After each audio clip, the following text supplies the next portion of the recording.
नमस्कार साथियों, आज 22 अप्रैल और हम पढ़ने वाले हैं आज की महत्वपूर्ण करंट अफेयर्स। चलिए साथियों, देखते हैं आज का पहला प्रश्न।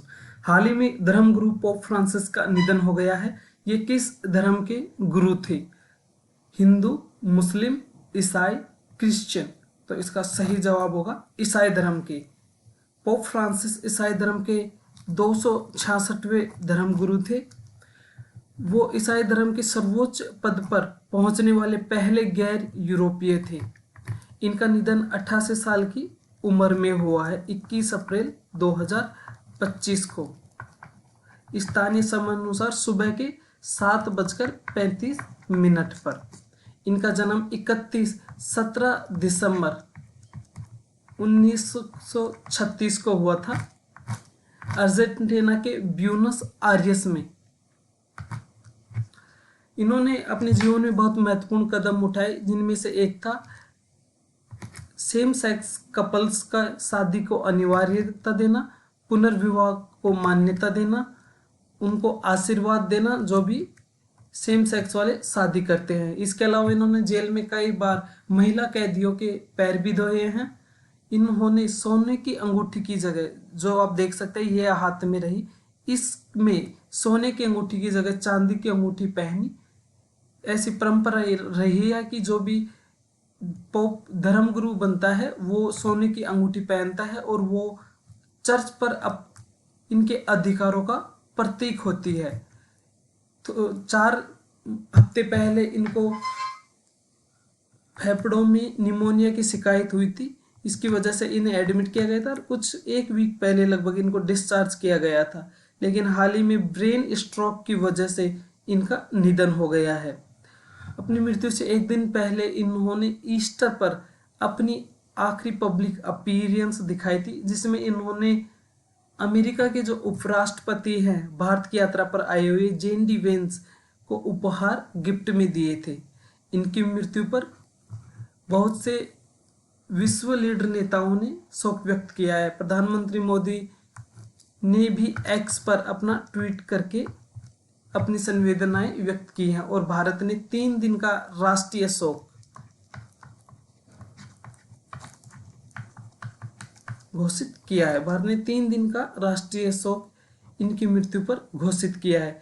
अब नए पोप की चयन प्रक्रिया शुरू कर दी जाएगी।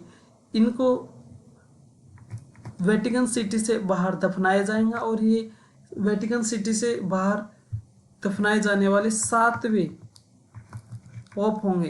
इससे पहले 8वें होंगे। इससे पहले 7 पोप को वहां बाहर दफनाया गया है। अब देखते हैं साथियों अगला प्रश्न। प्रतिवर्ष लोक सेवा दिवस कब मनाया जाता है? 4 ऑप्शन है, 18 अप्रैल, 19 अप्रैल, 20 अप्रैल, 21 अप्रैल। तो इसका सही जवाब हो जाएगा ऑप्शन डी, 21 अप्रैल को। प्रतिवर्ष लोक सेवा दिवस 21 अप्रैल को मनाया जाता है। अगला प्रश्न, कॉर्पोरेट मंत्रालय ने किस कंपनी के खिलाफ जांच शुरू कर दी है? जोमेटो, स्विगी, रिलायंस, जेनसोल। तो इसका सही जवाब हो जाएगा जेनसोल। हाल ही में कंपनी में शेयरों को बेचने में जो गड़बड़ी पाई गई थी, इसके जो अधिकारी हैं उच्च लेवल के, उन्होंने ही गड़बड़ी करके इसके शेयर्स बेचे हैं, जिससे कंपनी को घाटा हुआ है। और इस मामले का जब कॉर्पोरेट मंत्रालय को पता लगा तो कॉर्पोरेट मंत्रालय ने स्वतः संज्ञान लेकर सुमोटो एक्शन लिया है इस कंपनी के खिलाफ, जेनसोल के खिलाफ।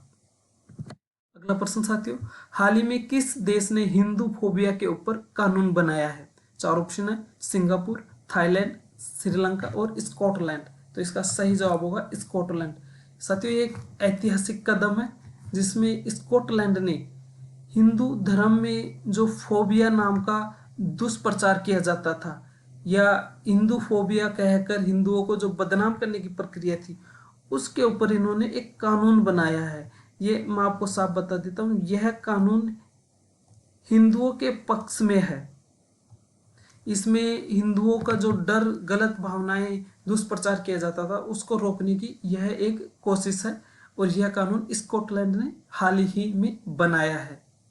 इससे पहले अभी पिछले वीक में जो श्रीमद् भगवत गीता है उसको वर्ल्ड मेमोरी में यूनेस्को द्वारा एक प्रोग्राम चलाया जा रहा है, जिसमें विश्व की सबसे महत्वपूर्ण चीज़ों को याददाश्ती के तौर पर रखा जा रहा है। तो इसमें वर्ल्ड मेमोरी रजिस्टर में श्रीमद् भगवत गीता और एक उपनिषद को भी उसमें शामिल किया गया है।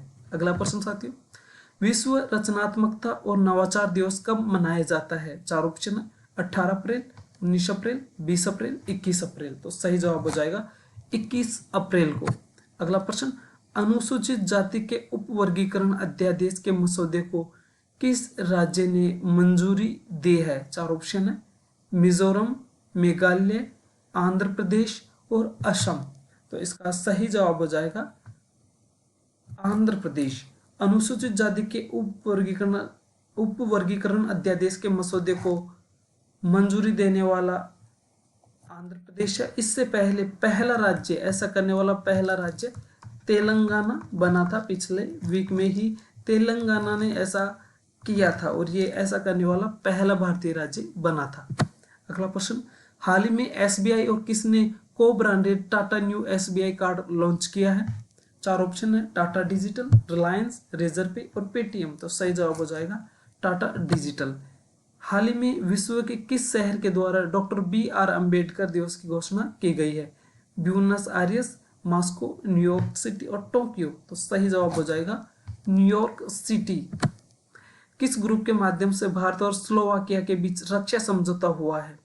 JSW, ये एक स्टील कंपनी है, JCBL, HDFC और HAL, यह भारत की एक हथियार निर्माण और विमान निर्माण कंपनी है। ये बैंक है।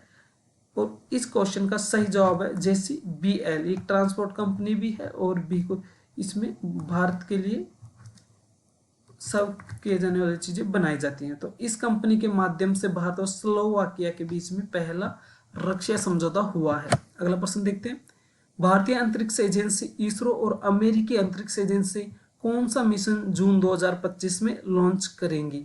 4 ऑप्शन है, निसार, आर्टेमिस कार्यक्रम, वॉयेजर मिशन और अपोलो मिशन। तो इसका सही जवाब हो जाएगा निसार। ये एक सैटेलाइट है जिसे भारत और अमेरिकी अंतरिक्ष एजेंसी नासा के द्वारा इसको लॉन्च किया जाएगा, जबकि आर्टेमिस, वॉयेजर मिशन और अपोलो मिशन अमेरिकी अंतरिक्ष एजेंसी नासा के द्वारा पहले से ही लॉन्च किए जा चुके हैं।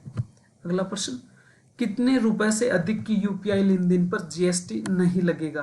500, 1000, 1500 या 2000। तो सही जवाब हो जाएगा 2000 रुपए से अधिक की लेन देन पर कोई जीएसटी नहीं लगेगा। साथियों, करंट अफेयर्स के सारे क्वेश्चंस हमने कवर कर लिए हैं। अपनी परीक्षा की महत्वपूर्ण तैयारी के लिए भास्कर कोचिंग यूट्यूब चैनल को सब्सक्राइब कर ले। और अगर आपको इस क्लास की डेली पीडीएफ चाहिए तो आप टेलीग्राम चैनल ज्वाइन कर ले। टेलीग्राम चैनल भास्कर कोचिंग के नाम से ही है। अब मिलते हैं साथियों अगली क्लास में। तब तक के लिए जय हिंद, जय भारत।